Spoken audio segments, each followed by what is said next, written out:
Hi everybody, this is Stephen Pugh of the Home Bible College. I want to do another lecture for the benefit of the students of the Home Bible College for the 4th year. The Christian Minister and Building Programs. It's very common for Christian ministers to be involved in some sort of a building program, and this is one of the greatest struggles that a minister can have. And what I would recommend, I'm a builder, so I understand these things, but what I would recommend is that you get professional advice and professional help. This is not easy. It's not easy to do these things.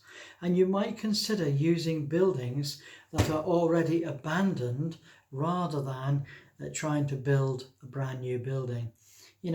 Only build if it's a last resort. And on running a building project, I'd like to give you some specific advice. First of all, only use single tradesmen.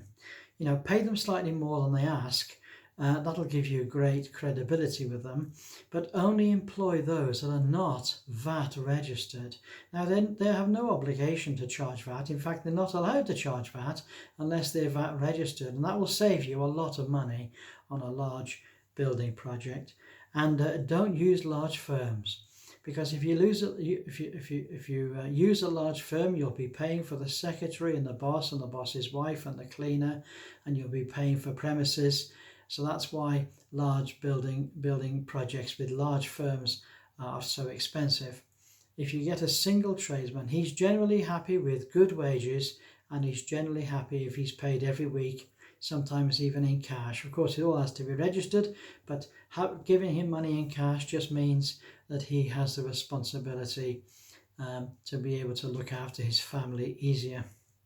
You purchase all materials on behalf of the church, and don't pay any profit on goods. It's quite common for building firms to charge up to 50% or sometimes 100% on all of the materials that are used. Now, you don't need to do that. If you buy the materials and then you look after them, you'll find that you'll be saving a tremendous amount of money because you're not having to pay for profit.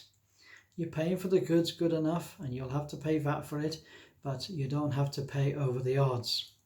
You need to employ an experienced project manager. Now, project managers are very important, and these project managers, not only can they handle the program, but they can handle the men, and they can handle the plans, and they can handle the inspectors. So that's the particular point. A project manager is someone who understands a project and how it progresses from point to point. They also understand people, and they're used to dealing with tradesmen or suppliers. So that's very important. Also, project managers are usually very good with plans. They understand layouts. They can read a plan. They can understand what a specification means. They can understand all sorts of things that the average person is not aware of. And lastly, they're experienced in dealing with building inspectors. Now, these things are big obstacles. They're not something to be done by the unwary. They are something that's specialized. So, find a good, experienced project manager, and you will be incredibly blessed by doing that. Well, look forward to speaking to you next time. Have a great day, and bye for now.